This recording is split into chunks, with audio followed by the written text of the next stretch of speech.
An A-rank Cyclops erupts inside a city dungeon, towering over two already wounded explorers. Both fighters are trapped beneath its single burning eye, with their energy nearly exhausted, and despite levels 52 and 49, neither woman has power remotely close to this monster, so their desperate calls for help disappear unanswered, just as the beast prepares to strike, until a streak of blue power cuts across the darkness, buying them one last second.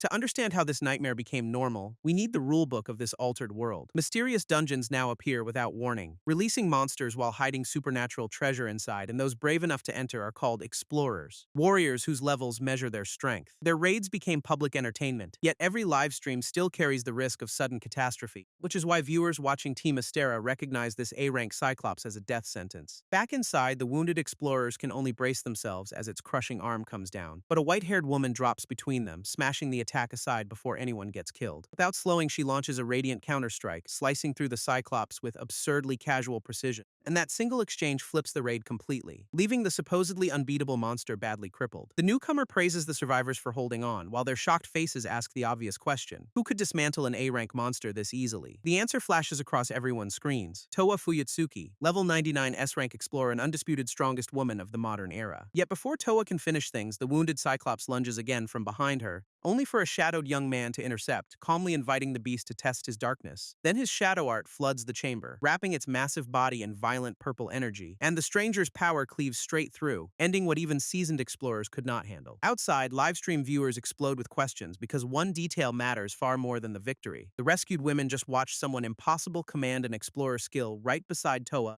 because only women are supposed to awaken powers, without exceptions anywhere in this world. And yet the person standing inside those shadows is unmistakably a man, breaking everything society knows. That male shadow art user is Haruhito Ayukawa, and this is how his impossible rise begins. Before reaching that dungeon, however, Haruhito was nowhere near the legendary figure shown ahead. He wandered through a ruined alley, repeating that he wanted to die as exhaustion swallowed him, until he collapsed against the pavement, letting the same hopeless thought pull him under. And an angry teacher's voice yanked Ayukawa awake, revealing another nap during class. Instead of a dungeon, he found himself surrounded by classmates already laughing at his failure, while those thoughts of death faded into another recurring dream he still could not explain. The students called him a dropout, insisting this academy had no place for someone so useless. Then their teacher tested him on the highest explorer rank and modern society's strongest name. Haruhito guessed SSS-Rank, and the room went silent for exactly one painful heartbeat, before everyone erupted, since that rank does not exist, and his answer sounded spectacularly stupid. He could not even name Towa Fuyutsuki, handing his classmates another perfect reason to sneer, so our boy lowered his eyes, realizing he had managed to embarrass himself again. The teacher used him as a warning, telling everyone not to become unwanted male dropouts, because in this world, explorer ranks belong exclusively to women who awaken supernatural abilities. Haruhito remained stuck at level 1, a number that seemed to confirm every insult around him, until student explorer Natsuki Natsukawa entered cooking class, instantly changing the boy's entire mood. They crowded around her at once, each determined to win attention before another rival could, especially one classmate eyeing her beauty, wealth, and B-rank status like a winning lottery ticket. Haruhito watched their performance with disgust, wondering why every guy lived to flatter women. But the academy itself had been designed for exactly that brutal social divide. Women trained for dangerous dungeon careers, while men studied cooking and housekeeping for marriage, because female explorers now held the power, money, and prestige that shaped everyday life. During class, however, Haruhito quietly prepared a restaurant-quality meal and carried it toward Natsuki, leaving nearby classmates stunned that the supposed idiot could produce anything so polished. One bite made her imagine marrying someone who cooked this well every single day, and when she praised him directly, his awkward thanks earned more attention than any flattery. Natsuki finally memorized his name, revealing herself as a level 55 B-rank explorer, which made the jealous boys glare, convinced Ayukawa had somehow stolen the romantic advantage. Later, eating alone outside, he remembered that men were expected to become house husbands or hosts, while another failed aptitude test showed zero explorer talent, mocking the only future he wanted. As a child, he had idolized dungeon heroes without realizing every celebrated explorer was female, and that stubborn dream made classmates call him Mr. Dropout when they found him alone.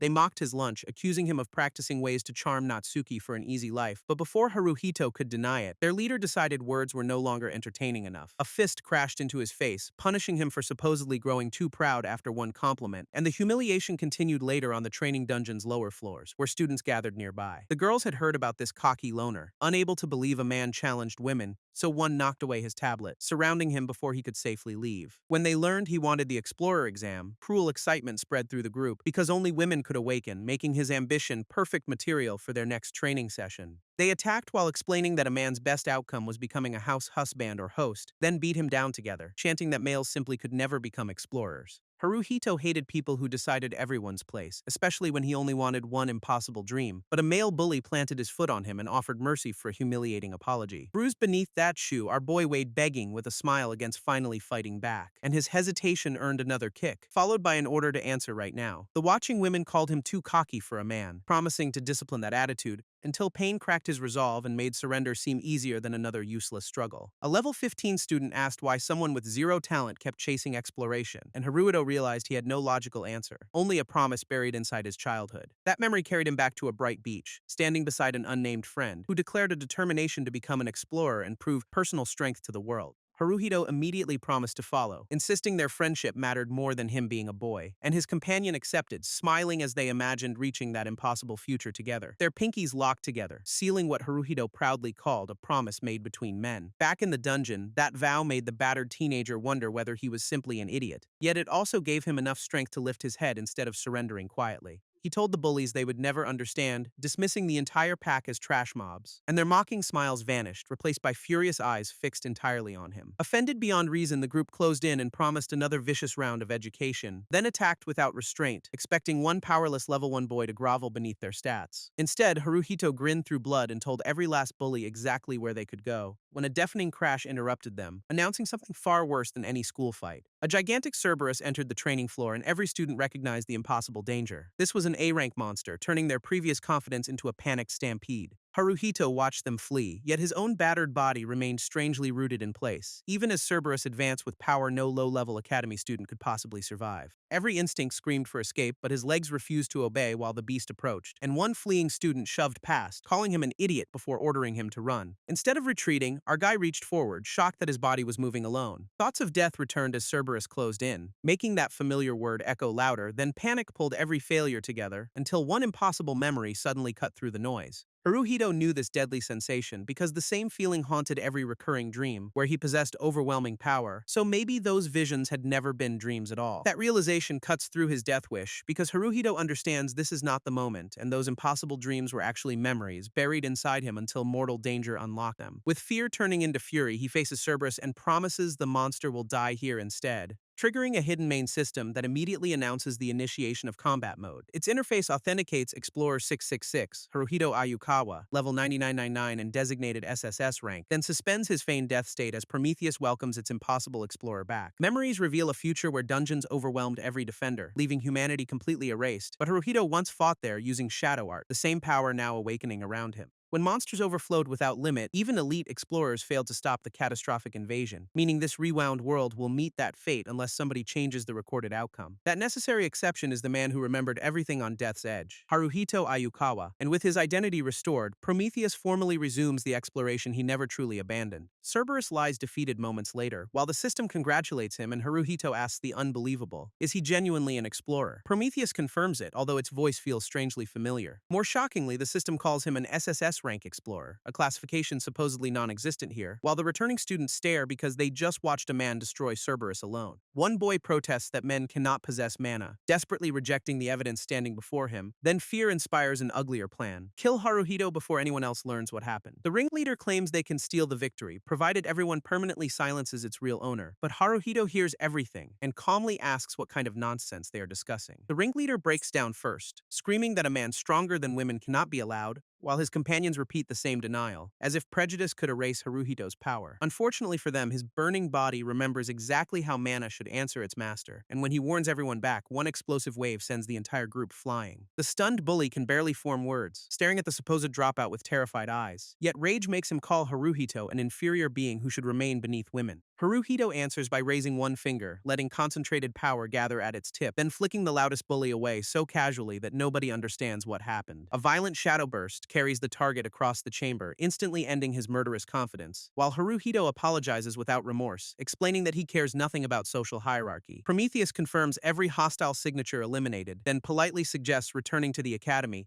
but Haruhito refuses because strange battle memories keep surfacing faster than he can process them. Before facing anyone outside, he decides there is one crucial truth he must confirm. His mind contains two complete histories, one from this world and another explorer lifetime. So 3 days later, instead of returning, he camps until reaching the depleted inner Chichibu barrier, a dungeon already cleared. Yet his older memories insist one secret door should remain. Haruhito recites the remembered phrase, declaring himself someone who thirsts for power, and the supposedly empty wall opens, proving those impossible recollections know this place perfectly. Beyond it waits the chamber he remembers, untouched despite the entire timeline changing around him, along with National Treasure Class Divine Artifact Onikiri Yasutsuna, a blade hidden from modern history. Holding the artifact, he asks whether both lives were real, since only one rule truly differs. Before Prometheus can answer, a distress signal appears inside the supposedly depleted dungeon. The system cross-checks its Explorer database and identifies a B-rank academy student nearby, then displays Natsuki Natsukawa, 17 years old at the time of her recorded death. Haruhito freezes because the familiar classmate should not be part of these past life memories, yet history marks July 1, 2050, when her decapitated body was discovered inside this barrier. According to that timeline, she died covering her team's retreat, and the same event is unfolding now. Prometheus warns that changing history may affect everything, and logic offers no reason to interfere, but Haruhito remembers Natsuki proudly saying she had finally memorized his name. So he grips to Onikiri and decides a real explorer cannot ignore someone dying nearby. That choice echoes the beach promise that first made him chase this impossible life, and the image of an explorer's pinnacle reminds him exactly what strength should protect. With every excuse burned away, our boy accepts there is only one move left. While deeper inside, Natsuki desperately clashes with an armored monster blocking the escape route. She hopes everyone else escaped, laughing bitterly that nobody warned her this creature existed, and the unknown knight advances, forcing her to demand what kind of monster it is. Neither sword nor mana can damage its armor, while the sealed exit offers no opening. So another brutal strike crashes through her defense and sends the wounded explorer tumbling. Natsuki hits the floor hard, realizes a bone broke, and sees death closing in, until even her stubborn confidence collapses beneath the certainty that she will not survive. Still, she hopes her teammates escaped safely, since no rescue is coming and countless dreams remain. Simple wishes like eating delicious food, meeting a kind husband, and living beyond 17. Even the memory of Haruhito's meal surfaces as the monster raises its weapon again, making Natsuki finally admit the raw truth. She does not want to die. Before the blade falls, shadow art spreads beneath her and activates Shadow Hide. Then Haruhito emerges from the darkness, catching the attack while purple energy swallows both fighters. Natsuki stares at her unexpected rescuer, too shocked to understand who just arrived, and when she asks, he gives the simplest answer possible, an explorer. Onikiri Yasutsuna meets the armored weapon, carrying national treasure power through Haruhito's hands, as more creatures charge and turn the rescue into his first real battle here. His body moves on remembered instinct, shaping power before conscious thought can catch up, because every clash restores fragments explaining the enemy and his forgotten combat rhythm. Haruhito finally remembers how to command Shadow Art, letting darkness answer his outstretched hand, and its crushing force overwhelms the armored monster before the creature can adjust. The wounded enemy snarls and lunges again, still too stupid to understand the gap, so Onikiri flashes once, severing its head while Haruhito complains that it was loud. Prometheus declares the subjugation complete, leaving a glowing blue magic stone behind on the floor, and Haruhito picks up his first reward, examining proof that this new life is real. Behind him, Natsuki watches the impossible man stand victorious, unable to hide her disbelief while he turns back and casually praises her for holding out until rescue arrived. That casual praise confirms the familiar voice, and Natsuki suddenly realizes who rescued her.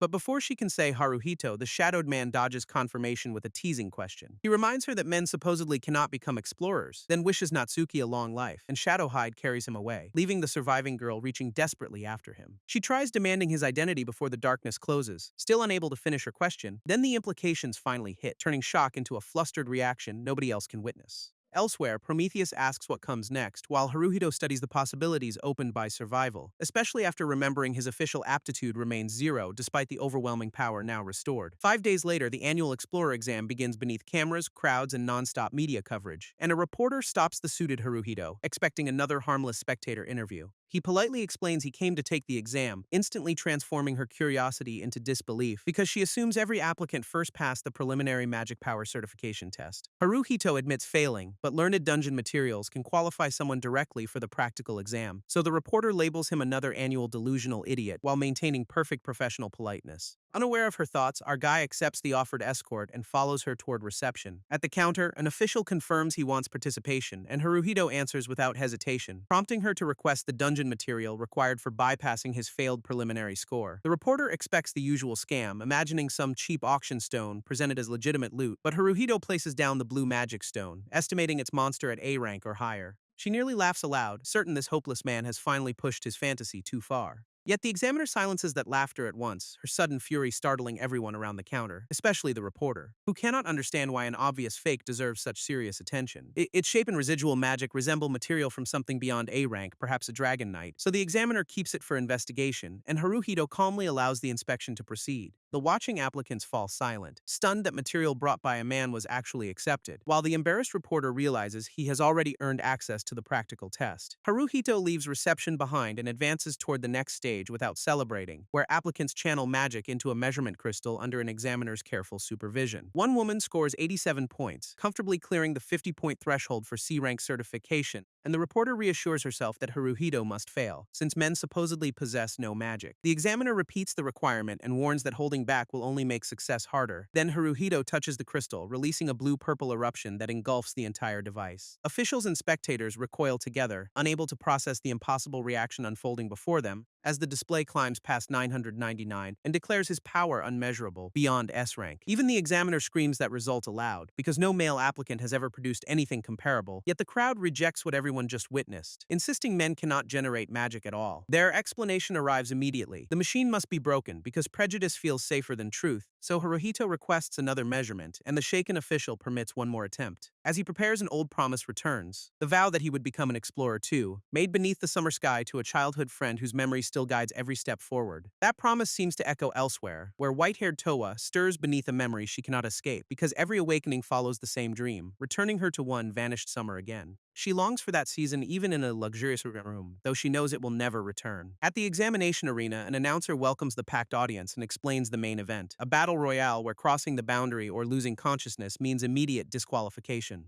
Every applicant must fight freely, turning ambition into one merciless public spectacle. But today carries historic weight, and Haruhito stands quietly among the gathered women. For the first time since the examination system began, something considered impossible has occurred. A male applicant has reached the main round, sending disbelief racing through the arena. The audience answers with laughter and jeers, treating his achievement like an offensive joke, while the announcer promises no special rules will protect this supposedly fragile man. That only makes the crowd louder, since most spectators already expect a humiliating defeat. Natsuki, watching from the stands, spots Haruhito immediately and points toward the arena as nearby women ignore his danger, discussing how unexpectedly cute the male contestant looks. Elsewhere, an elite observer dismisses him as another delusional fool chasing an impossible dream, while S-rank leaders Satsuki, Yui, and Kurara gather around the seat reserved for rank 1. Their attention turns to Towa because the strongest explorer is famous for despising men, and from her elevated chair, level 99 Towa finally asks for this applicant's name. Her secretary Arya Akine says a man's name is not worth remembering, and Towa accepts the answer, while another companion jokes that even their reigning king cannot hide her hatred forever. In the ordinary stands, a woman finds male effort adorable precisely because she considers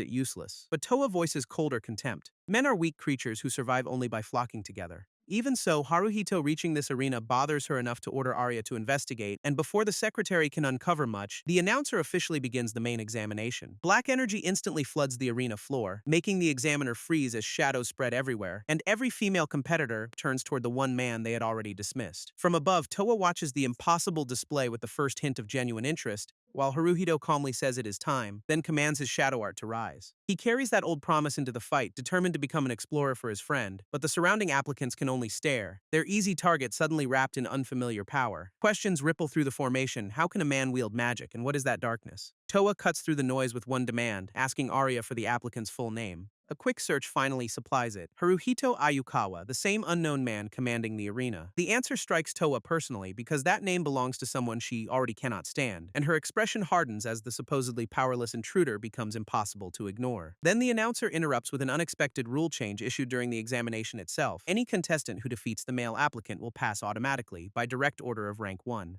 The crowd erupts when they learn Lady Towa is present, celebrating her decree like a royal command, and the applicants swarm with renewed confidence, each imagining one easy victory and guaranteed promotion. Their eyes cloud with greed, resembling explorers who see only treasure waiting inside a dungeon. Seeing him surrounded, the women rush forward with smug warnings, blaming Haruhito for entering their contest. Yet greed has made them forget a dungeon's oldest rule: treasure is usually guarded by a monster. Haruhito cares nothing for gender once someone becomes his opponent, and his grin announces the difference, as full shadow art erupts outward, sweeping every attacking applicant from her feet in one release. A stunned survivor can only gasp, watching confidence vanish faster than the shadows arrived, while even the announcer loses her microphone, leaving the entire stadium in breathless silence. Haruhito catches the falling mic before it hits the ground and brings it casually to his mouth, then asks whether anyone still wants to fight, his smile making the challenge sound almost friendly. No answer comes because unconscious bodies already cover the arena around his untouched figure, and the audience finally explodes, demanding to know whether everyone witnessed the same impossible victory. Some spectators decide the shadows must come from a divine artifact, the only explanation they understand, while others keep insisting no man could ever command power like this. Arya turns toward Towa for confirmation, only to find Rank 1 staring at Haruhito in shock because the technique below has disturbed something far more personal than professional curiosity. For a moment, the arena fades behind a rush of emotion Towa has buried for years,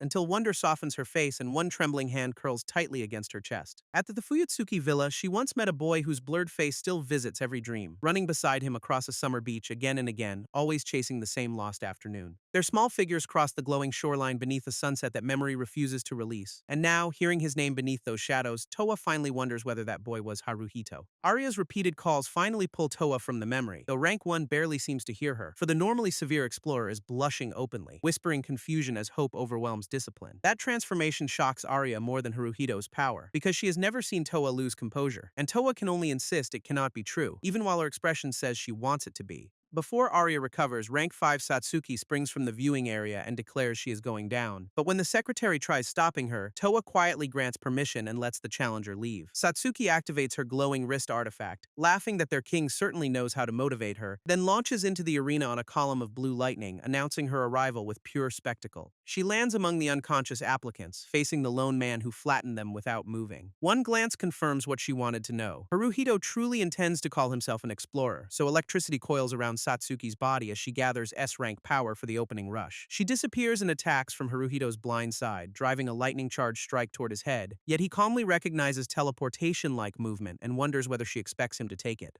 The intruder is Satsuki Itsuki, level 96, S-rank explorer rank 5, and she is delighted he reacted. Haruhito asks whether he somehow looks like a woman, answering her surprise with dry confidence, which only makes Satsuki grin wider, praising his spirit and admitting she likes it. Then she raises the stakes herself, declaring one more rule for this unauthorized confrontation. If Haruhito can defeat her, he will pass the entire explorer examination immediately. The announcer nearly breaks under the news that rank 5 has invaded an active test, but confusion cannot hide one obvious truth. A genuine S-rank battle has begun around Haruhito. Satsuki attacks again, proving she carries enough raw power to challenge an S-rank opponent head-on, yet every blow misses, and her amusement becomes frustration when she asks whether Haruhito can see her. Strangely, he can. His sharpened vision follows everything, allowing instinctive dodges before conscious thought. But knowing she is S-rank, Haruhito refuses complacency and catches her next punch in one palm. His fingers close around Satsuki's hand, shocking everyone who considers S-rank explorers humanity's absolute pinnacle. Then a single motion sends rank 5 flying across the arena before she can break free. Only afterward does Haruhito notice her body changing into light, revealing the secret behind her movement, though the rough landing still forces a painful groan from the supposedly untouchable challenger. Satsuki lies back in disbelief, staring upward as an amused voice greets her recovery. Rank 4 Yui has arrived with a gigantic stuffed bear, teasing Satsuki for taking such a dangerous risk, while hooded Kurara finds an extrovert's defeat hilarious and complains that Yui joined too. Yui simply says their boss granted permission, then produces a tiny rabbit and several wooden sticks, which she strikes together, transforming harmless toys into a violent new attack. Enormous animal constructs surround Satsuki, Yui, and Kurara, turning Haruhito's duel into 3 against 1. Prometheus completes its analysis and identifies all 3 S-rank women as artifact holders, explaining that modern explorers cannot truly use skills yet, so artifacts awaken borrowed combat memories. In Haruhito's former world, such relics were merely training wheels for people unable to activate skills, making this confrontation a perfect opportunity to measure how far rank 5's artifact can really go. The sensation confirms his suspicion. Satsuki's impossible movement comes from converting herself into light. Memories from the previous timeline give Haruhito an experiment he decides to test immediately. Faced with relic-dependent elites in this fiercely female-dominant society, Haruhito considers what his restored abilities mean, and deliberately asks how much power he can reveal without ending the test instantly. Across from him, all 3 S-rank women ready their artifacts, smiling as their combined pressure rises. Satsuki becomes a streak of light and charges again, but shadow energy meets her at full speed. Haruhito's blue gaze tracks every flicker, reading the trajectory hidden inside the glare, and Satsuki realizes he is serious when her next approach fails to overwhelm his defense. The collision thickens the air with crushing pressure, forcing even rank 5 to question what she feels, as Haruhito's purple shadows surge again, reaching past her light toward the other 2 attackers. A shadow limb lashes around Yui's enormous white rabbit, catching the construct before it can descend, but the furious creature twists forward, trying to crush Haruhito beneath its massive paws. He answers by forming an even larger shadow fist, bracing the arena beneath its descending weight, and the two gigantic attacks collide hard enough to blast debris across the field. The rabbit is knocked aside, its cute face doing nothing to soften the brutal counterattack, so Yui sends her towering teddy bear forward and joins the assault from another angle. The bear slams down with cheerful violence, piling one oversized artifact attack atop the next, until Haruhito disappears beneath the impact and the arena floor ruptures around him. Yui watches carefully, certain the direct hit should have ended anyone caught underneath, but Haruhito blocked it with ease, forcing her to call Karara into action immediately. From the remaining blind side, the hooded rank 6 finally draws back her own fist, telling Yurufuwa Yui not to rush her as she prepares the trio's next coordinated strike. Karara finally unleashes Purple Blade, sending a compressed violet edge screaming toward Haruhito from above, but he slips aside with one almost careless gesture, muttering an amused apology as it misses. His answering shadows tear through the attack's path, breaking the formation before Karara can recover, and Rank 6 tumbles helplessly through the air, stunned by how quickly her ambush collapsed. Yui whispers that it cannot be real, because all three elites have exhausted their options, leaving Satsuki, Karara, and Yui breathing hard around the untouched man they tried to overwhelm. Haruhito studies the result and admits, with ridiculous understatement, that he may be slightly strong, while a heavy silence spreads through the stadium where confident mockery once filled every seat. Spectators struggle to understand how one male applicant defeated the strongest women in the examination, and some immediately call the battle staged, because accepting his strength would overturn their entire worldview. Karara hears them insist a man's victory must be some trick, no matter what happened before their eyes, while Satsuki recognizes the uncomfortable truth that Haruhito achieved it despite every prejudice against him. Then the crowd turns cruel, laughing that 3 S-ranks lost to a man and deserve humiliation, and those words reopen Karara's memories of male violence, helplessness, and fear. She tries asking whether gender even matters after the battle they just witnessed, as Haruhito begins explaining that an explorer should be judged by something more important, only for furious spectators to interrupt, accusing a man of arrogantly lecturing an S-rank woman. That outrage encourages the opposite side, where male spectators grin at the sudden reversal, cheering Haruhito to continue and treating Karara's defeat like revenge against every powerful woman. Their celebration becomes uglier, praising him for beating women instead of respecting the strength he displayed. Karara recoils as the noise closes around her, hearing strangers mock an S-rank woman for crying, because male voices now demand that Haruhito beat the women down for their amusement. The scattered shouts become a chant, each repetition dragging Karara deeper into memories she cannot control, while Yui watches her collapse and bitterly remembers exactly why Karara hates men. Surrounded by S-rank companions, Karara still trembles at one word, meant as every face in the crowd multiplies inside her mind until there are far too many. Satsuki and Yui call her name, shocked because they believe treatment had cured this phobia. But Karara is a lie, insisting she remains weaker than the men surrounding her. Haruhito stands as a troubling contradiction, a man whose overwhelming strength has not yet become cruelty, making Karara wonder whether other men might also be different from the monsters in her memory. His reflection appears inside her tear-filled eye, suspended between terror and the possibility of trust, yet the only truth she can speak aloud is that she is still scared. The crowd treats those tears as entertainment, laughing that rumors about Karara's condition were true, then reduces her androphobia to another vulgar joke, turning genuine trauma into public spectacle. Haruhito finally turns away from the defeated explorers and looks directly toward the hecklers, who mistake his attention for approval and demand divine punishment against the supposedly arrogant women. One shadow-darkened command cuts through their celebration: "Shut up." When a spectator asks why, Haruhito answers that their noise is distracting him, and blue-black power rises around his body before anyone can decide whether he is serious. A precise burst strikes the loudest men, dropping the hecklers together and silencing their hateful celebration. The instigators collapse across their seats, their cheers ending before the remaining audience understands what happened, and even Satsuki and Yui stare at Haruhito, uncertain why he defended the woman he defeated. Karara asks the same question through tears. Why would he help her, even though he is a man? Haruhito answers that someone like her does not deserve mockery from people like them, because Purple Blade is a refined flying slash that amplifies magic, not some trick learned overnight. An explorer's gender is irrelevant, he continues, since only one quality should decide her worth: strength, the very thing Karara earned through work no spectator has any right to erase. With the noise gone, Haruhito smiles and invites everyone to continue the explorer examination. Satsuki manages an uneasy laugh, while Yui remains speechless before his unexpectedly simple conviction, and Karara stares up through tears, demanding to know what kind of person he really is.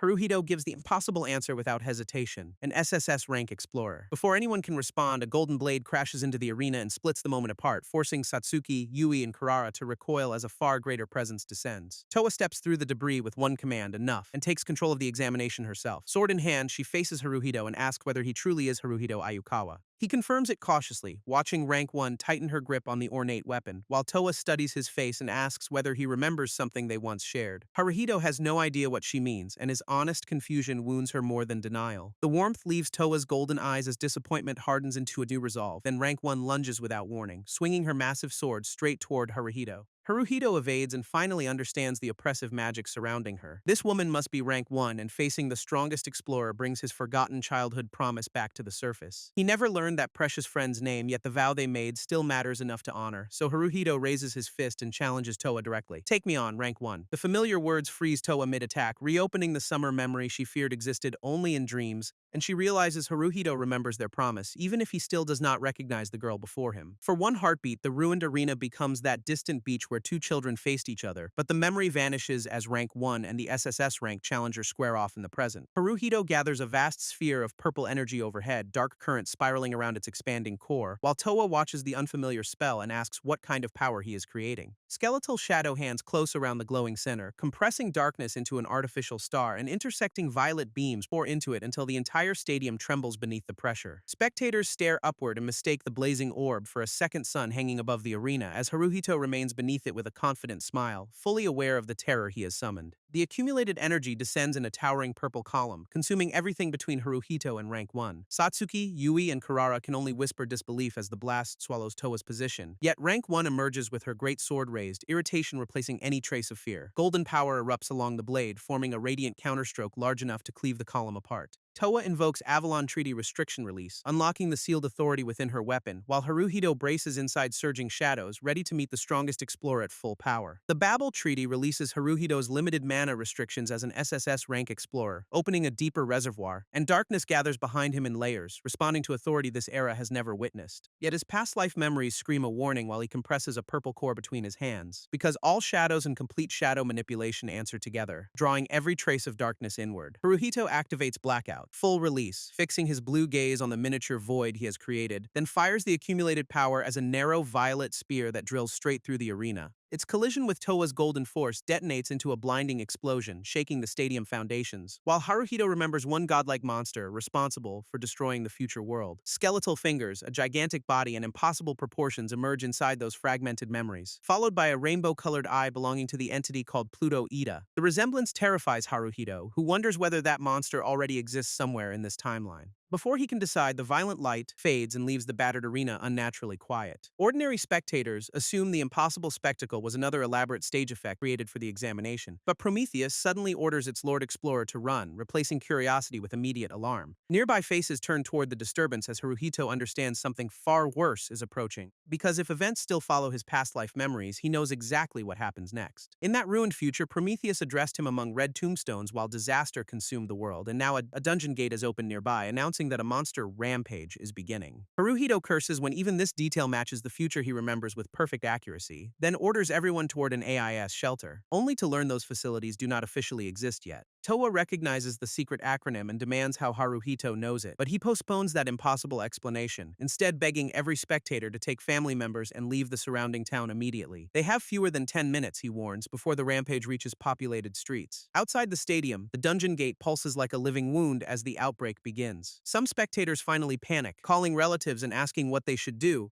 while others reject orders from a man, insisting Haruhito has no right to frighten them. He starts snapping at the stubborn crowd until Prometheus sighs and asks whether this is enough. The familiar voice scolds him for always getting hurt to protect fools, confirming who interrupted. One heckler keeps shouting for Haruhito's attention, unaware that something else has taken control of the conversation, so Prometheus orders everyone quiet and isolates Haruhito with Toa inside a curtain of silence. Rank 1 studies the sudden barrier without flinching, ready to extract every answer he possesses, while Haruhito realizes the most feared woman in Japan is now completely focused on him. Toa closes the distance and addresses him directly, leaving no room for another evasive response. Where did Haruhito learn about the top-secret AIS shelters belonging to her company? She abandons that question for the emergency as he predicts monsters within a 10-kilometer radius. Toa demands the full situation and any countermeasure together, ordering him to speak concisely. Haruhito hesitates because this era has not researched rampages, leaving him without evidence for his claims, but Prometheus signals that it understands the problem, giving him the support needed to continue. Toa calls Arya into the field and her secretary immediately kneels for instructions. Arya provides direct emergency terminals for Tokyo's governor and the Prime Minister's official residence. Toa contacts the governor first, demands a citywide state of emergency, and accepts full responsibility, then orders the Prime Minister to mobilize the Disaster Management Center without wasting another second. A final call commands the AIS project director to deploy every prototype shelter, finished or not.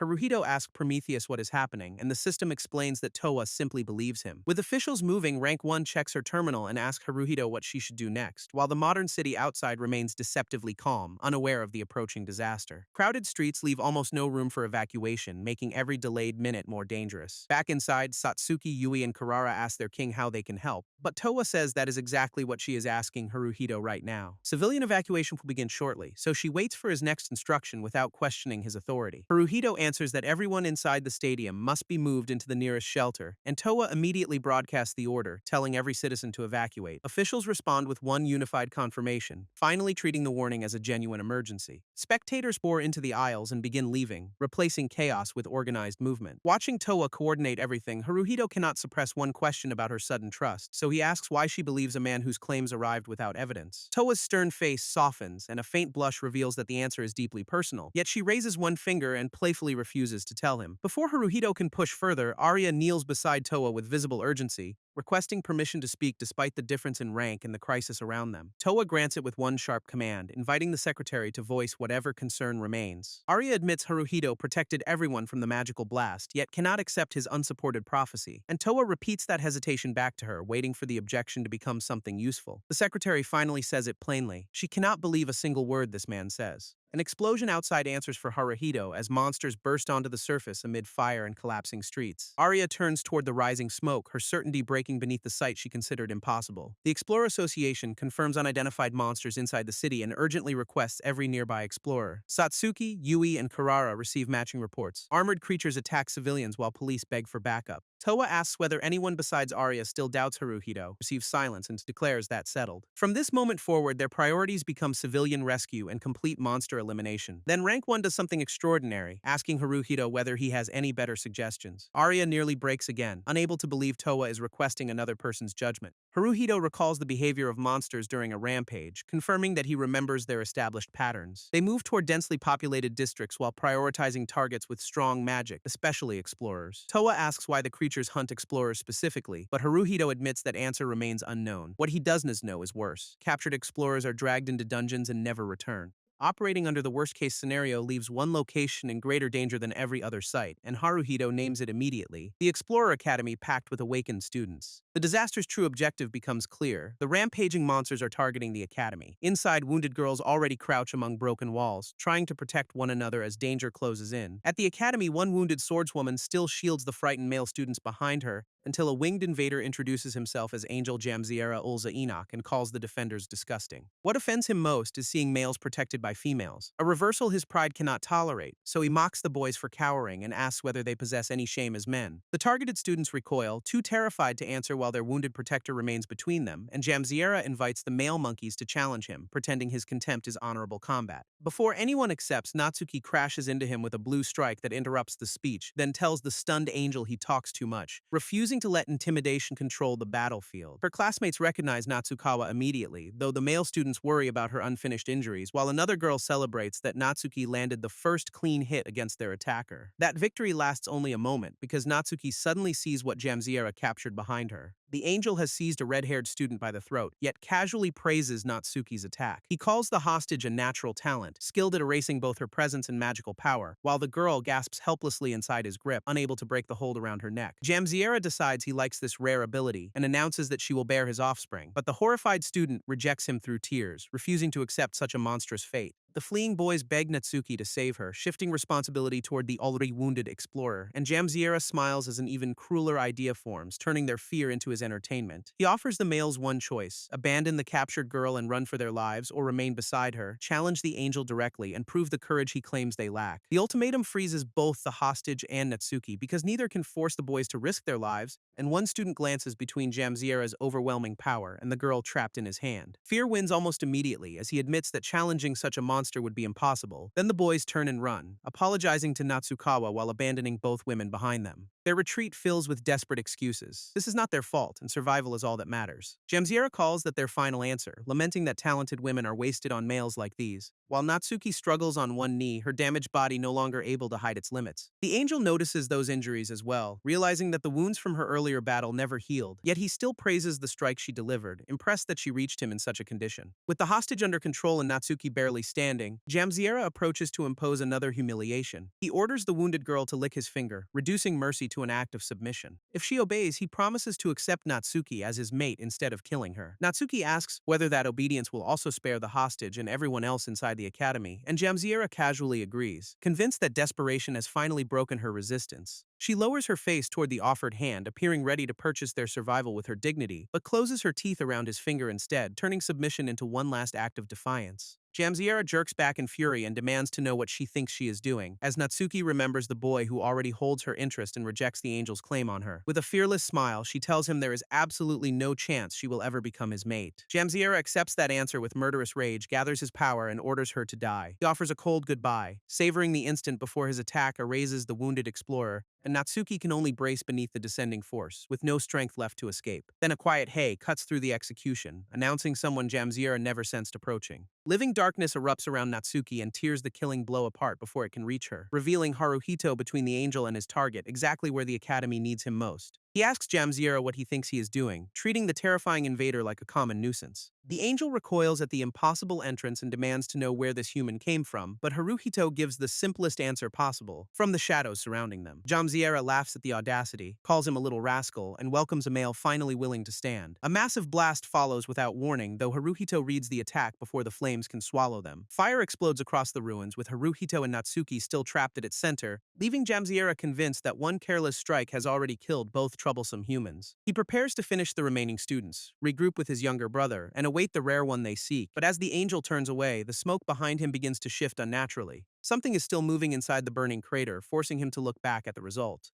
Haruhito emerges with Natsuki untouched beneath his shadows, and Jamsiera demands an explanation. The answer is almost insulting in its simplicity. Haruhito survived because he blocked the blast. Jamsiera admits that much is obvious, yet cannot understand how any human possessed the power to do it. Confusion becomes exhilaration as the angel finally recognizes an opponent worthy of his attention. He invites Haruhito forward with manic delight, demanding the kind of battle he believes only men can share. Jamsiera calls it a duel to the death between two men, but Haruhito interrupts before the challenge can begin. His first concern is Natsuki, so he asks whether her injured body can still carry her to safety. Rather than wait for an answer, Haruhito apologizes and lifts her into his arms, an act Jamsiera calls arrogant before lunging forward with a vicious punch. Natsuki gasps as the angel closes the distance, certain the sudden blow will catch them defenseless. Jamsiera sees no fear in Haruhito's eye, only the calm focus of someone already preparing a response. And even after the punch connects, Haruhito keeps Natsuki secure while blue power flashes through the impact. Countless eyes open inside his shadow art, locking onto Jamsiera as Haruhito commands him to stay right there. The angel freezes beneath that gaze, stunned that a human can halt him with a few quiet words. Watching students call Haruhito incredible, he took a direct hit from the monster who crushed explorers like trash. One dark-haired boy studies the rescuer more carefully, because the face beneath that power looks familiar. Recognition lands with a shock. The impossible fighter standing before the angel is Ayukawa. Haruhito carries Natsuki back toward the surviving girls, who rush forward and call her name. He asks once more whether she can walk, and this time Natsuki manages a hesitant yes. Yet the familiar voice changes everything, prompting her to ask whether he really is Haruhito. He smiles and greets Natsukawa after their time apart, confirming the identity she could barely believe. Natsuki stares up at him in blushing silence as shock, relief, and recognition finally connect. The mysterious person who rescued her before was Haruhito all along, standing close enough to touch.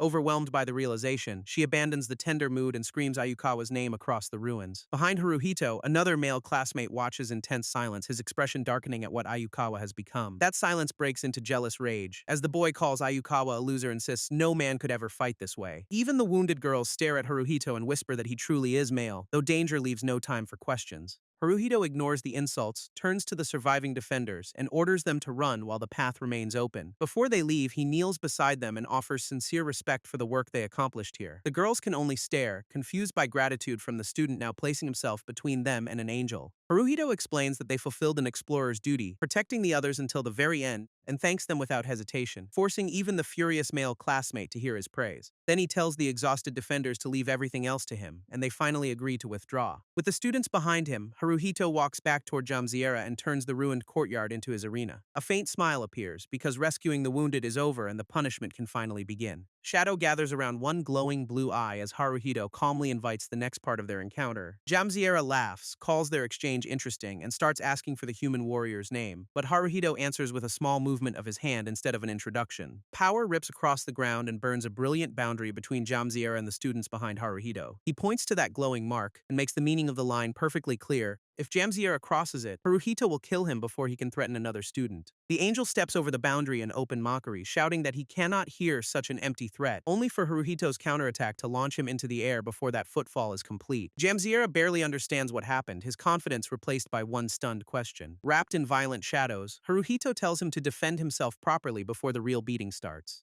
Jamsiera crashes down with his magical armor already damaged, yet pain only makes the angel laugh harder. Haruhito orders him back to his feet, warning that their battle has barely begun. Blue fire burns from his eye as he demands a serious attack or promises to finish everything in a flash. Jamsiera answers those words by condensing radiant force between his hands, eager to crush the challenge at once.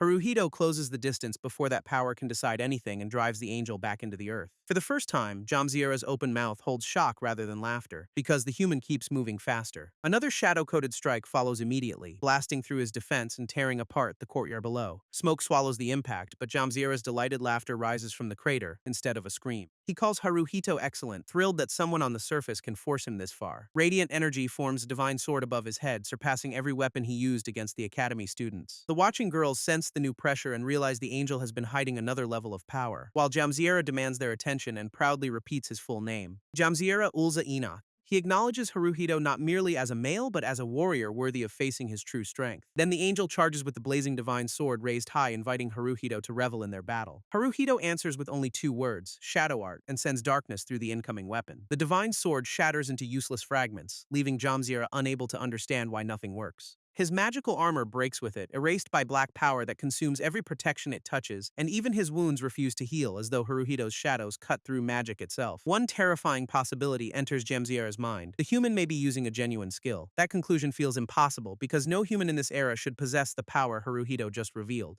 Haruhito gives the impossible a name, drawing Onikiri and unleashing the divine artifact technique Onikiri Flash. Jamsiera charges anyway, convinced his opponent has surpassed every combat limit humanity should possess. Yet their clash becomes absolute domination, an overwhelming force against which none of the angel's powers function. Haruhito cuts through the attack without slowing, his blue eyes already fixed on the finishing strike. In that instant, Jamsiera remembers a skull-faced figure whose terrifying strength once inspired the same toothless. Haruhito's violence reminds him of that being, and Onikiri reaches his body before the comparison is complete. Mortally wounded, Jamsiera laughs through the pain and admits that this human warrior is truly terrifying. As his body disintegrates, the defeated angel praises Haruhito and calls him brother with his final breath. A blazing magic stone remains behind, and Haruhito immediately senses that the object itself is dangerous. Prometheus confirms the result. SS-Rank monster has been successfully subjugated. The support system identifies the remaining core as an SS-Rank monster magic stone and begins securing it. Pink storage energy closes around the crystal, removing its unstable power from the ruined courtyard.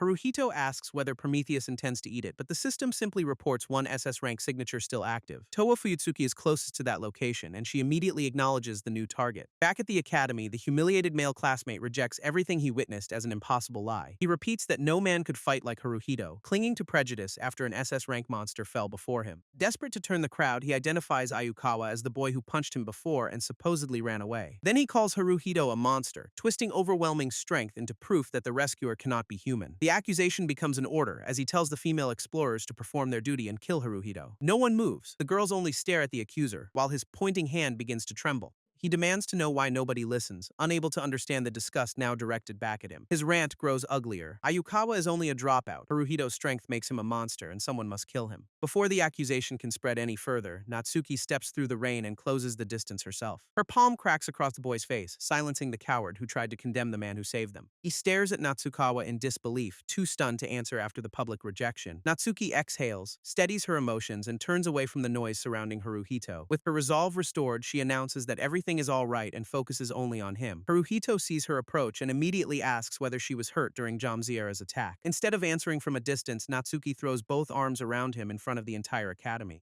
Pressed against his chest, she insists that she is not hurt, leaving Haruhito completely unprepared. She says it again through trembling relief. Because he saved her, she refuses to call herself anything but safe. Natsuki finally lifts her eyes and assures him that she is perfectly fine. Nearby, students whisper that everyone is staring, turning the rescue into an unexpectedly intimate scene. Natsuki does not care. Even if the whole academy watches, she intends to thank the person who saved her life. The rejected classmate weakly asks why she would embrace a man like Ayukawa, but his opinion no longer matters. Prometheus interrupts with a warning that one powerful magical signature remains, forcing Haruhito to pull away. Natsuki understands before he can explain, asking whether he is about to leave and save someone else again. She sends Haruhito Ayukawa onward with one request. When he returns, they will go get something to eat together. Haruhito accepts in startled agreement, and Prometheus urges him to hurry toward the remaining threat. As he departs, Natsuki watches his back and finally admits to herself just how cool he really is. Elsewhere in the rain-soaked city, smoke rises between shattered buildings as the remaining SS-Rank presence reveals itself. Towa arrives at the devastated district and studies the destruction surrounding a second winged attacker. She asks whether he caused this ruin, giving the stranger one chance to confirm her target. He answers yes with a careless smile and wonders whether the strongest explorer has a problem with that. Towa calls herself a fool for even asking, because his indifference already contains every answer she needs. The winged man barely has time to react before her killing intent changes the pressure across the street. Towa surges forward with a devastating sword strike, cutting through his confidence in one explosive motion. The attacker is hurled into the wreckage, while the force of her opening blow tears another crater through the district. Rather than pursue immediately, Towa turns into the smoke and calls out for any surviving civilians. Faint crying answers from somewhere beneath the ruins, pulling her attention away from the SS-Rank enemy. She races through fire and collapsing debris, following the sound before another life disappears. At the center of the destruction, a small girl stands beside a motionless white dog and struggles to call for help. The child sobs through the rain, exhausted and terrified after surviving alone among the bodies. Towa approaches gently, lowering the overwhelming aura she used against the monster moments earlier. She kneels in front of the girl and reaches out, making certain the child can see a rescuer instead of another threat. The frightened survivor looks up in disbelief, still unsure whether the woman before her is real. A warm hand settles on her head and Towa silently confirms that the immediate danger has passed. Then she pulls the child into her arms and praises her for surviving everything that happened here. Towa apologizes for arriving late, acknowledging how terrifying those moments must have been, and the girl finally releases her fear, crying against the explorer who came back for her. Towa holds her through the tears, waiting until the child can finally explain what happened. The girl calls the dog Leo and says he protected her when the monster attacked, taking the kick meant for his family before collapsing and never moving again. Towa understands that this child had a wonderful family beside her even in the middle of disaster. She places one hand on Leo's body, searching beneath the stillness for any remaining life. Golden healing power blooms around the dog as Towa honors the courage of humanity's oldest friend. Leo's eyes open beneath her touch, and one weak breath proves that his sacrifice did not become his last. The girl gathers him into her arms, laughing through tears when the loyal dog answers her call. Towa then asks where the child's parents are, knowing the reunion remains incomplete. The girl points toward two unconscious adults lying together beneath the rubble. Their breathing is faint, but both are still alive, leaving Towa one final chance to save them. She spreads restorative light over their bodies and declares that this is not the day they are allowed to die. Towa watches every injury close, refusing to turn away until the recovery becomes certain. The parents finally awaken to their daughter's cries, transforming the ruined street into a family reunion. Nearby explorers recognize Rank 1 and announce that Towa Fuyutsuki has come to save the district. Civilians rush forward with gratitude, thanking her for arriving when every defense had already failed. Towa dismisses the praise and orders the explorers to prioritize civilian protection above everything else. Then her golden eye widens, catching a hostile surge before anyone around her can react. Towa begins warning everyone at once, turning from healer back into the shield this crowd still needs, as blue energy descends around them and she commands every civilian to get down. A towering wave crashes toward the crowd, filling the ruined street with enough water to erase every survivor. Towa throws herself between the attack and the civilians, raising golden power around them at the final instant. Water detonates against her defense, but the shield holds and leaves the families untouched behind Rank 1. The scattered liquid begins speaking as it reforms, and the winged attacker praises Towa's quick reaction. He admits her first sword strike caught him off guard and pushed his strange body farther than expected. Towa knows she cut him down cleanly, while the creature cheerfully calls that blow breathtaking. She orders every civilian to remain hidden, realizing that her opponent is composed almost entirely of liquid. The angel rises from swirling blue water and calls Towa beautiful, even after she nearly destroyed him. Wanting a better look at her face, he sends another colossal current twisting toward the explorer. Towa dives through the rushing water and carves open a path before the pressure can trap her. She follows the split current straight toward its source, forcing the liquid monster back into close combat. His taunting interest earns a cold answer as Towa promises to show him her face at sword range. A web of brilliant cuts tears through the water body, slicing the attacker apart faster than he can flow away. Watching survivors believe Toa defeated him in a single strike and begin to celebrate too soon. She snaps at them to remain hidden because the liquid presence has not vanished from the battlefield. Blue water crawls back across the angel's face, and he warns that she has not finished him yet. Toa's caution proves correct, while the monster smiles at how completely his false defeat fooled the crowd. Liquid limbs surge around the civilians from below, slipping past the place where a solid enemy should have stood. Toa turns in horror as the real attack reaches the people she ordered to stay concealed. The angel mocks her failure to protect them forever, using every hostage to strike at her weakest point. He announces a new game. Starting now, he will hunt down every human hiding in the district and kill them. Toa's restraint shatters at the threat, and she curses the creature for turning rescued families into prey. Her fury teaches him exactly what he wanted to know. Beneath that severe face, Rank 1 is painfully soft-hearted. Delighted by the discovery, the angel summons his signature technique, Heaven Water, and calls her reaction adorable. Toa lowers her stance against the growing flood, refusing to let its scale force her away from the civilians. Avalon sweeps upward and launches a rainbow-colored slash through the wall of blue. The winged monster twists around the flying blade, laughing at the power of an attack that can cut from a distance. Then Heaven Water closes from every direction, and he promises that even Toa cannot dodge what comes next. A living tide chases her through the street, bending its path whenever she changes direction. Toa meets it with Avalon and splits another channel through the relentless current. The liquid angel folds his body through the divided water, using her defense to approach from an impossible angle. The rescued girl spots him first and cries out for her big sister to watch behind her. Blue power condenses in the monster's inverted hand, already positioned above Toa's exposed side. She turns toward the ambush, but the attack has reached completion before Avalon can follow. The child screams for him to stop as Heaven Water. Dissolve fires directly toward them.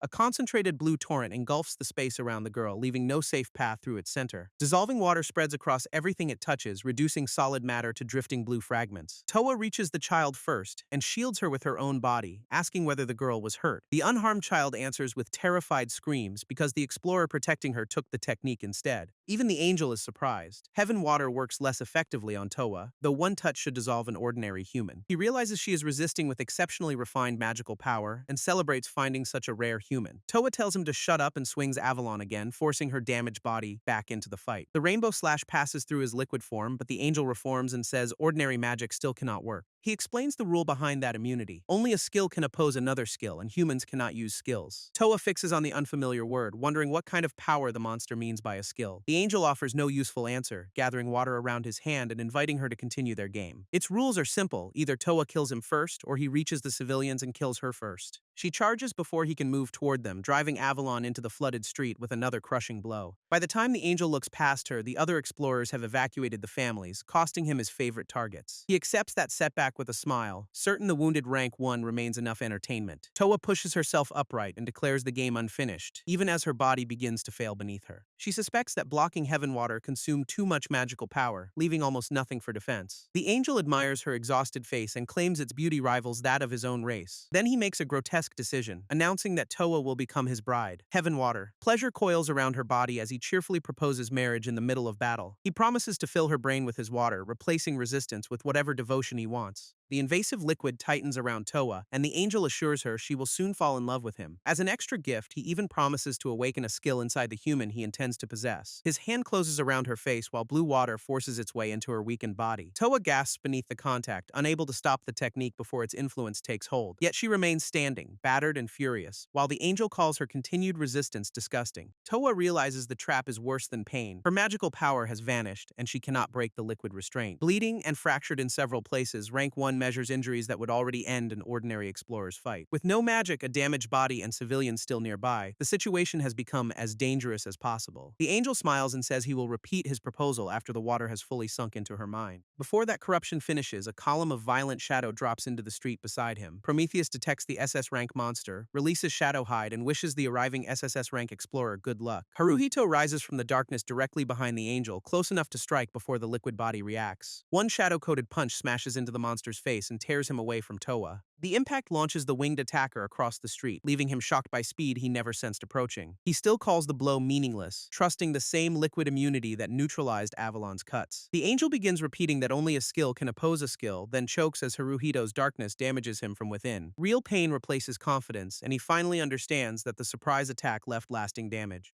Haruhito steps forward and asks what the monster was saying about humans being unable to use skills. The angel cannot accept the answer before him. A genuine skill holder has appeared among humanity. He senses combat magic refined to its absolute peak, an existence that reached a height reserved for his own kind. Toa calls out to the newcomer, refusing to let Haruhito treat her like a rescued spectator. He moves beside the injured rank 1 and asks whether she can still continue the battle. Toa answers with a sharp look, telling him he truly never knows when to stop talking. Then both charge together. Her answer is obviously yes, and the delighted angel welcomes the fight at last. While that battle begins, Arya gathers 3 exhausted explorers and bluntly calls the trio of examiners to attention. Toa is fighting an unidentified monster in central Tokyo, so Arya asks whether they understand their new assignment. The boldest woman calls her Four Eyes and confirms the order without losing her usual attitude. They will finish eliminating the enemies here, then move immediately to support their boss. A different winged presence watches the exchange from the ruins, revealing that this district still holds another threat. The elderly angel steps forward and asks whether the women have finally finished talking. With false courtesy, he offers them a proposal instead of an immediate attack. They may accompany him to his domain without resistance, a demand the explorers receive with mocking laughter. The elder summons a grotesque, eye-covered staff and admires the strength of will shown by the young women. A horned girl beside him calls him Grandpa Gar and urges the group to hurry before the wider battle changes. Gar senses that the overwhelming force which defeated Jamsiera has joined with another beautiful power. That combination leads him to one conclusion. The liquid angel, Sakura, may be about to die.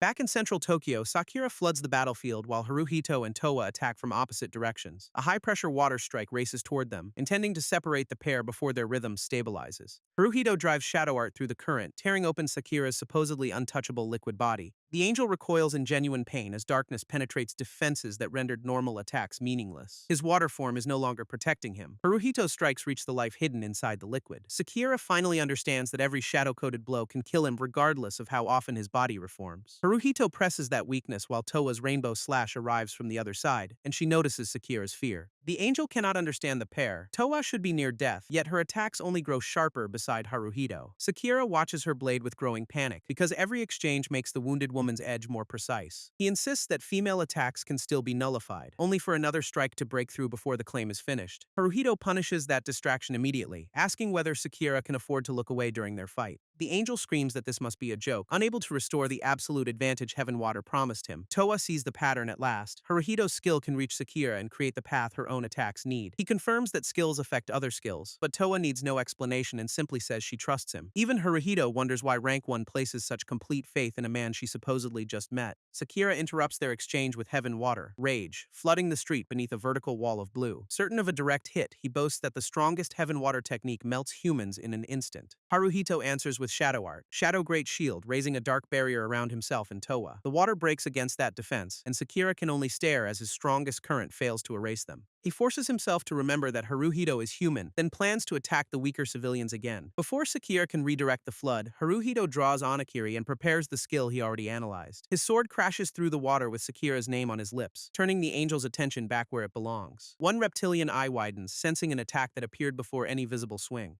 A crossing wave of shadow and rainbow power tears through Sakura's liquid form from 2 directions. The angel recoils in disbelief, unable to understand when Haruhito released the hidden cut. Haruhito identifies Heaven Water as an SSR skill that controls otherworldly water, but requires a charge before activation. Sakura finally realizes the slash itself was flying, launched during the opening he believed was harmless. His body collapses into a blue puddle once more, while fear turns toward the deeper mystery of Haruhito's knowledge. Sakura cannot understand how this human knows his name, the structure of Heaven Water, and every weakness inside the skill. Prometheus asks whether the memories have returned, and Haruhito confirms that the past is finally becoming clear. In the previous future, a godlike monster erased 20% of the world's population beneath one great flood. That monster belonged to the 7 calamities and carried the title Water King Sakura. Haruhito fought the calamities at the end of his former life and died against them, though this Sakura looks different. Toa calls for Haruhito to maintain the pressure, and he follows her charge without breaking their rhythm. Sakura begins insulting the inferior humans for getting carried away, but their acceleration cuts the speech short. Shadow and Steel reach him at once, forcing a single cry from the Water King before the next impact. Haruhito and Toa drive Sakura backward together, each attack covering the opening left by the other. A blue prism forms around the battered angel, who admits their combined strength has genuinely impressed him.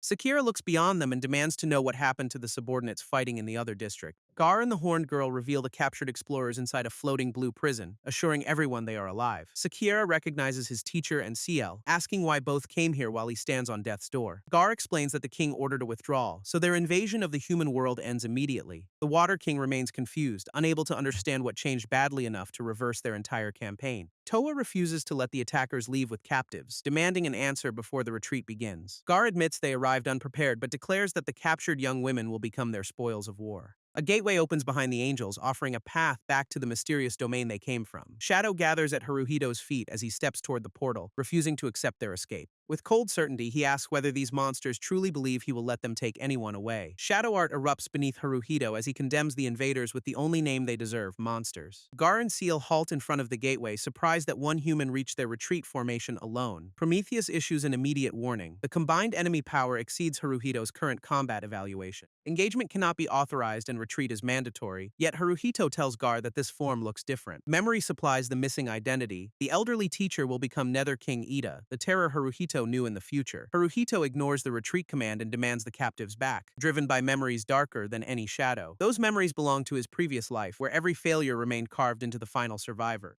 He remembers a world overrun by monsters, with cities burning beneath creatures humanity could not stop. He remembers reaching the fallen too late, finding children motionless where ordinary life should have continued. Humanity was stripped of everything by an absurdity no one chose and no defense could explain. The voices inside those memories still scream the same command: destroy the monsters and take everything back. Gar studies the hatred surrounding Haruhito and begins to understand what kind of human stands before him. Sakiera realizes this may be the fighter who killed Jamsiera and asks for confirmation. Learning that Haruhito defeated his brother changes the Water King's fear into personal fury. Gar answers with weary resignation, because the confrontation can no longer end as a simple withdrawal. More winged soldiers surround Haruhito, and Prometheus again warns that every visible opponent is dangerously strong. The system begs him to retreat, revealing that it never wants to lose its explorer again. Prometheus pleads not to be left alone anymore, its familiar voice carrying emotion no ordinary support program should possess. Haruhito addresses Prometheus directly, and the shaken system answers its explorer without delay. He tells that voice it is the only one he can ask, preparing a request dangerous enough to defy every warning. Prometheus falls silent at the request, caught between its calculations and the explorer it cannot bear to lose. Then a small fragment of crimson light rises from Haruhito's shadow, signaling that the system has made its choice. It calls him a fool for risking the second chance he was given, even after learning exactly how precious that life should be.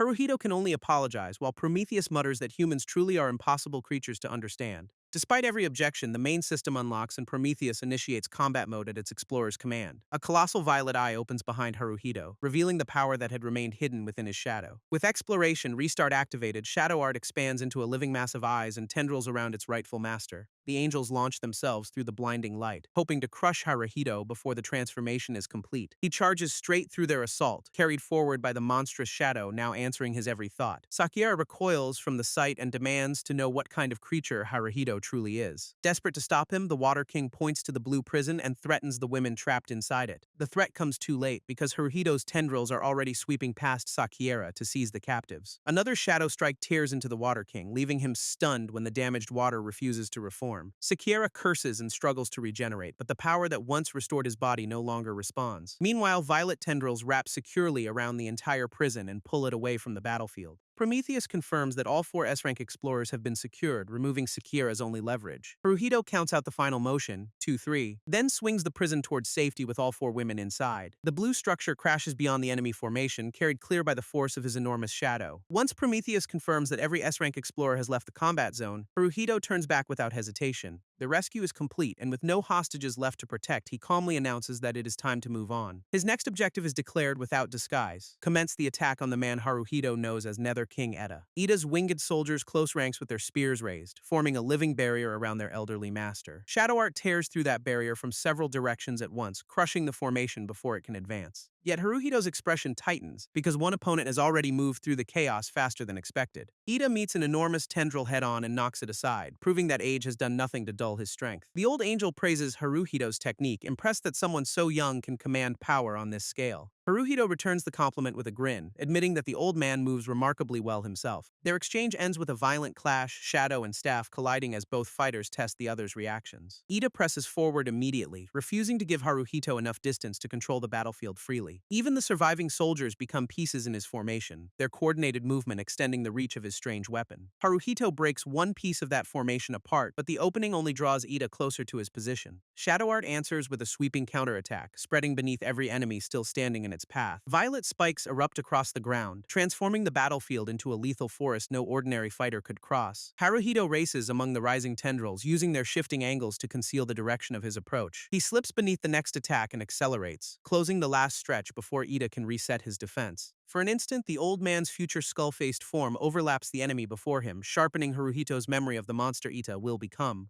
Haruhito emerges beside that remembered face with a casual greeting, finally reaching the target hidden behind the formation. Twisting through the air, he introduces himself properly as his next strike descends toward Ida. The old angel has only a heartbeat to react before Haruhito's foot drives through the remaining distance. The kick sends Ida crashing downward in a pillar of force, marking the first clean blow of their long-awaited battle. The effort leaves Haruhito straining for breath, but the pain only hardens his resolve to keep the old monster pinned down. Laughing through his exhaustion, he swings another enormous shadow blade toward Ida before the angel can recover. The violet strike drives its target through solid stone, tearing a deep path across the ruined battlefield. Cracks spread over Ida's skull-like mask as he rises from the impact, yet the damage reveals no fear beneath it. Instead, one calm eye opens through the broken bone, showing that the future Nether King still has power in reserve. His counterattack lands without warning, ripping blood from Haruhito and throwing the explorer violently through the air. Ida reaches toward the wounded young man as Shadow Art falters, ready to end the battle before Haruhito can regain control. A quiet breath escapes the old angel's mask, and his outstretched hand closes in on its helpless target. Towa refuses to let him finish, charging between them with Avalon raised and shouting that she is taking Haruhito home. Her sword releases a brilliant rainbow arc, pouring the last of her strength into one decisive rescue. The light becomes a gigantic spectral hand that closes around Haruhito and pulls him beyond Ida's reach. As Towa calls his name, the wounded explorer looks back from inside the glowing grip and realizes who saved him. Ida makes no attempt to pursue them, withdrawing alone beneath the light of the gateway now calling him home. Through the shattered mask, his exposed eye remains fixed on the human who already knows the monster he will become. Back beyond the gate, the old angel repeats Haruhito's name to himself, carrying that unsettling encounter into his own world. On the ruined battlefield, a desperate cry finally reaches Haruhito through the darkness and drags him back toward consciousness. His eyes open to Towa leaning over him, shouting his name with terror she can no longer hide. Haruhito answers with a confused sound, still dazed as he tries to understand how both of them survived. Relief floods Towa's face when he focuses on her, but her own battered body has already reached its limit. She collapses into his arms, and Haruhito kisses her in surprise while weakly noting that she is awake too. Towa can only whisper that he is alive, while the bewildered Haruhito looks around and asks what happened. Then she remembers the others, and urgently points across the battlefield, prompting him to tell her to take it easy. Nearby, the rescued explorers lie scattered among the broken blue prison, motionless but safely beyond the enemy's reach. Haruhito assures Towa that they only lost consciousness and that every one of them is still alive. Her relief lasts only a moment because she reveals that Haruhito was the sole person who had stopped breathing. Through fresh tears, Towa explains that he never responded to her voice and that his heart had remained still until seconds ago. Haruhito silently asks whether that is true, and Prometheus confirms that its self-repair finished exactly 27 seconds earlier. He checks his body and finds every wound gone with not even pain remaining, while Towa trembles beside him. Her fear abruptly turns into anger, and one sharp punch to his stomach makes the newly repaired explorer fold over again. Towa demands to know why he never puts himself first, unable to understand how he can treat his own death so casually. His heart had stopped and his injuries were catastrophic, yet he still fought to protect women who were expected to protect him.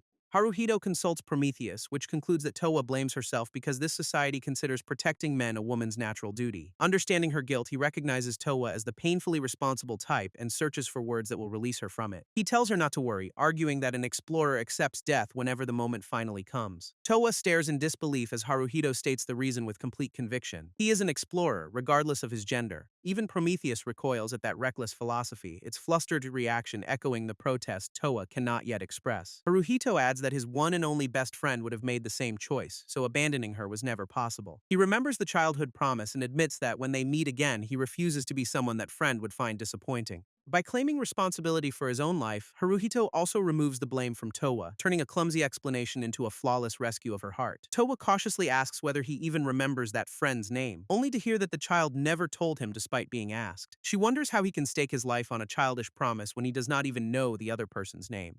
Haruhito admits that the promise may sound childish, especially to anyone who never shared that summer with him. His answer leaves Towa speechless, because she is the one person who understands how much that moment truly carried. To Haruhito, it remains a precious memory, more valuable than any outsider's judgment of what makes it reasonable. When everyone around him bullied and humiliated him, the memory of that single friend gave him enough strength to continue. He does not demand that Towa understand, telling her that the promise matters even if its meaning belongs to him alone. Overwhelmed by hearing her own importance described so sincerely, Towa suddenly throws her arms around him. Still holding Haruhito close, she asks whether he knows why that childhood friend refused to reveal a name. The child had been afraid that, once the boy learned the truth, his warm and equal treatment would change. With Haruhito finally listening, Towa asks whether he wants to learn the name of the precious friend he never forgot. Blushing through her tears, she addresses him by his full name, Haruhito Ayukawa, and gathers the courage to reveal herself. Recognition begins to stir, but the stunned Haruhito can only ask her to wait while his thoughts catch up. Her face remains inches from his, and his first coherent observation is that she has moved far too close. Before Towa can finish the confession, Satsuki wakes behind them with a huge yawn and destroys the private moment. Feeling wonderfully rested, she notices Haruhito beside the crimson-faced rank 1 and asks why Ayukawa is there. Yui wakes next and sleepily complains that Satsuki's voice is far too loud for the recovering battlefield. Once she notices Lady Towa and the unfamiliar man, Yui politely greets Haruhito and thanks the pair for rescuing everyone. Then she asks whether the two are standing unusually close, while Towa insists far too quickly that they are not. Satsuki and Yui exchange a stunned look, immediately understanding more from that denial than Towa intended to reveal. Yui finds the blushing rank 1 adorable, yet the sight also gives her an uneasy feeling she cannot dismiss. As she watches Towa cling to Haruhito, that instinct hardens into the certainty that new trouble has already begun. Far from the reunited explorers, light spills through an overgrown structure where another presence has been observing the aftermath. A mysterious woman studies Towa from a distance and remarks that the invincible rank 1 finally wears the expression of a grown woman. More precisely, Towa now looks like a maiden in love, her feelings visible even before she can confess them herself. The observer turns her attention to Haruhito as well, noting that he has come an extraordinarily long way. Seated above the scene with a knowing smile, she calls him Master Haruhito, ending the battle with a new identity waiting in the shadows.